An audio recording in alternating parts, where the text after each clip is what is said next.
One thing you got to say about this show, I don't think there's ever been a television show with more diversity. That's because you can interview anybody. Yeah, I'm interested in everything. Anybody, as long as the story is interesting, as long as it takes you somewhere. Well, we've had some weeks, you know, where you could have Blago, and don't forget, tune in tomorrow night for Nelson Mandela. Give me your whole mind.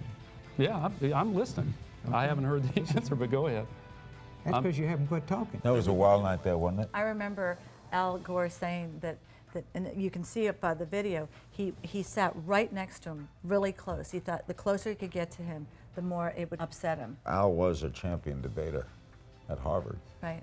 Well, and remember, going into it, everybody thought that Al was not going to do as well. And NAFTA was going to lose.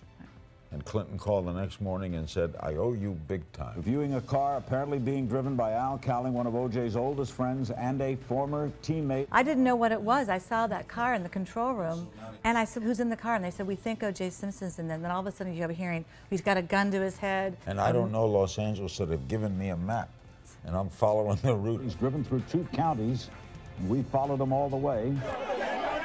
Welcome to Haiti, How You Can Help.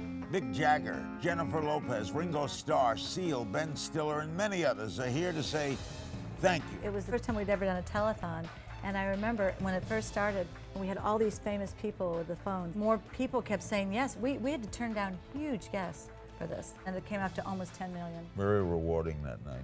Got a date with an angel, you're off key. Gonna be there at 7.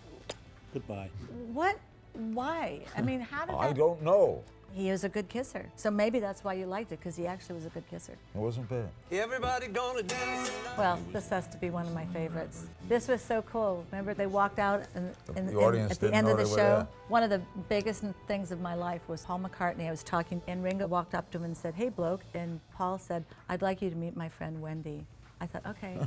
All of a sudden, I flashed back to 3rd grade with my posters. I think that was the biggest moment of 17 years. I can't believe what we've done. I could cry from this. This is a fascinating book. I'm very proud of you. Thank you. You ought to be very proud of this book. Yes. Thanks for everything. Love you.